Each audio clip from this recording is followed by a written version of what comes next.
સુરતમાં ઉધના ગામમાં આશરે 500 વર્ષ જૂના ભેળભંજન મહાદેવ તેમજ બળિયા બાપજીનું મંદિર આવેલું છે, જ્યાં માગશર માસનો ખૂબ જ મહિમા છે। દર વર્ષે માગશર માસ દરમિયાન અહીં ભગવાન રોજ અલગ અલગ સ્વરૂપ ઘીના કમળ ચડાવવામાં આવે છે। અહીંની માન્યતા છે કે નિસંતાન દંપતીને સંતાન ના થતું હોય તો અહીં ભગવાનને ચડાવેલી ઘીના કમળનું ઘી પ્રસાદી સ્વરૂપે આરોગવાથી નિસંતાનને સંતાન પ્રાપ્તિ થાય છે। તેમજ અહીં બળિયા બાપજીનું સ્થાનક હોવાથી આ મંદિરનું ખૂબ જ મહત્વ છે। જે લોકોને શરીરની બીમારી જેવી ઓળી, અછબડા, ચિકન પોક્સ થાય ત્યારે અહીં લોકો બળિયા બાપજીની બાધા અને માનતા રાખે છે, જેથી તેઓની તકલીફ દૂર થાય છે।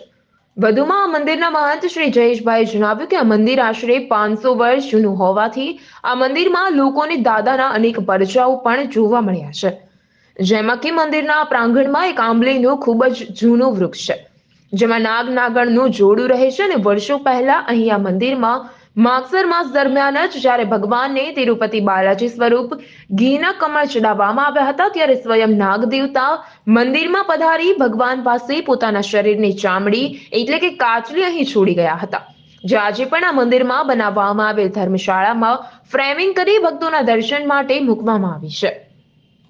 અહીં વર્ષો પહેલા ભગવાન સ્વામિનારાયણ છપૈયાથી પધારેલા અને ધરમપુર જતા હતા કુંવરબાને ત્યારે હરિભક્તોના જે કંઈ રિક્વેસ્ટ કરવામાં આવેલી અને પોતાની મહાદેવજીની પ્રેરણાથી પોતે અહીં આવીને એમણે મહાદેવજીની પૂજા અર્ચના કરેલી છે, ઢાળ ધરાવેલો છે અને પ્રસાદ આરોગીને ભગવાનને મુકામ કરેલો છે।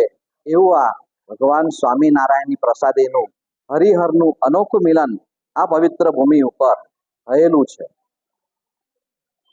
હા, એ વિશે જણાવીએ તો આપણે બળિયાદેવ જ્યાં હોય, જ્યાં પણ બળિયાદેવનું સ્થાનક હોય ત્યાં અવશ્ય નાગ દેવતાઓ વાસ કરતા જ આવેલા છે, કારણ કે નાગ કન્યાના કુળમાંથી જ બળિયાદેવ આવેલા છે, જેથીની રક્ષા પણ ભગવાન સેવા કરતા આવેલા હોય છે।